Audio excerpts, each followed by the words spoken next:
Si Senator Ronald De La Rosa ay ipaparesto ng Department of Justice sakaling magtangkang lumipad papalabas ng Pilipinas. At ang Department of Justice ay magsasagawa ng mga update hinggil sa naturang usapin. Alamin natin ang mga kaganapang tinutukan ni Bombo Grant Hilario. Yes, Bombo Dalit. Kinumpirma ng Department of Justice na kanilang natanggap na ang inisyong arrest warrant ng International Criminal Court laban kay Senador Bato de la Rosa. Ayon mismo kay Justice Secretary Frederick Vida, kanilang ituturing bilang valid ang natuang warrant at kinikilala ang kahilingan ng International Tribunal para maisilbi sa mambabatas. Si Senador Bato de la Rosa ay harap sa kaso of crimes against humanity sa International Criminal Court. Siya isa sa mga co-perpetrator ni dating Pangulong Rodrigo Duterte sa pagpapatupad ng programang Gera kontra Droga o kilala rin bilang War on Drugs ng nakaraang administrasyon. Ating pangyan si Secretary Frederick Vida ng Department of Justice. The arrest warrant issued by the ICC against Senator Bato de la Rosa. With this press briefing, I do confirm that there is a valid ICC arrest warrant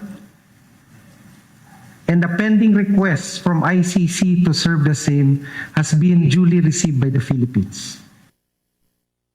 Dahil rito, ipinag-utos na ng kalihim sa mga alagad ng batas na arestuin si Senador De La Rosa bunsod sa nilabas na arrest warrant ng International Tribunal. Subalitan niya ay aarestuin lamang mababatas sa oras na ito'y magtangkang umalis o lumipad papalabas ng Pilipinas. Nire-respeto at pinanindigan ng kaguraan ang nauna nitong posisyon na hihintayin pa munang resolbahin ng kataas-taasang hukuman ang mga nakabinbing petisyon ng Senador Kumokasyon sa legalidad ng pag-aresto gamit ang warrant ng International Tribunal. Iyon po man, nag-issue na ang Department of Justice na Immigration Lookout Bulletin.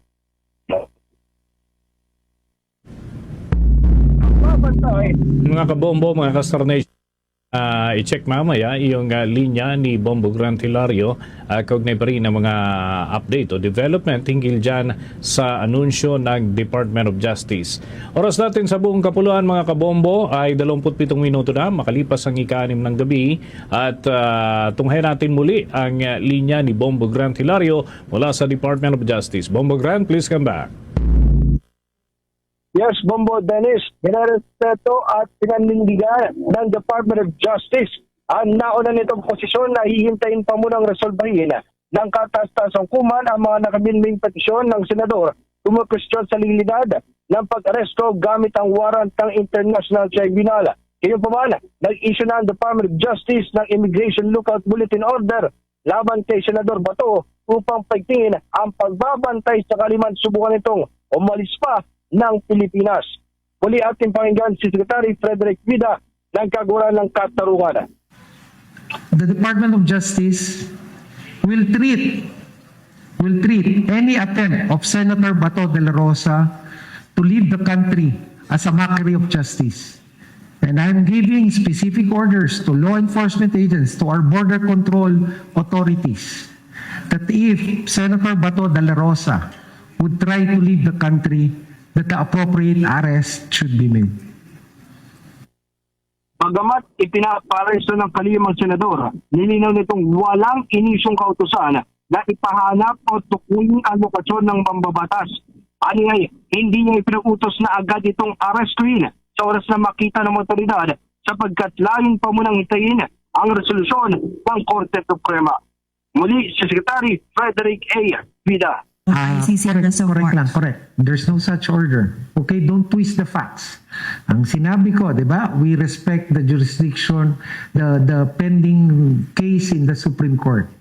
And based on the tenor, we ventilate all issues first with the Supreme Court. The Supreme Court being the final arbiter of all these legal issues. We respect that. Second, we respect the sensitivities of the Senate as a co-equal branch. There's no order for manhunt. But we will treat any attempt to leave the country of the Philippines as an attempt to put a mockery in the justice system of the Philippines. So basically, the arrest is conditional, no? The order for his arrest.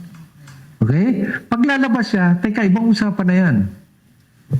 So, Samantala, kaugnay naman sa naganap na insidente ng putukan ng baril sa Senado, inulunsad ng Department of Justice ang Special Panel of Prosecutors na tututok sa investigasyon.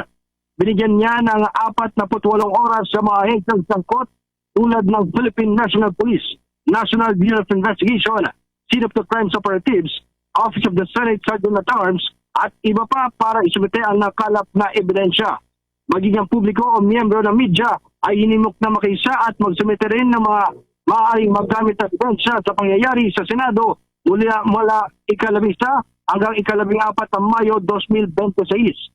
Sa kabila ng suspensyon ipinataw ng Office of the Ombudsman kay Acting Senate Sergeant at Arms Mau Aplasca, walang nakikitang rason si Secretary of Justice Vida para suspindihin naman si National Bureau of Investigation Director Attorney Melvin Matibag. Para sa Bombo Network News, ito si Bombo Grant Hilario, and this is Bombo Radio Philippines, the #1 and most trusted source of news and information.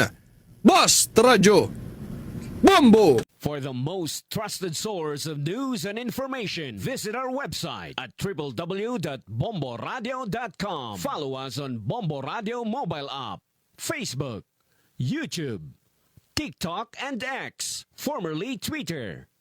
Like, share, and stay connected. Anytime, anywhere.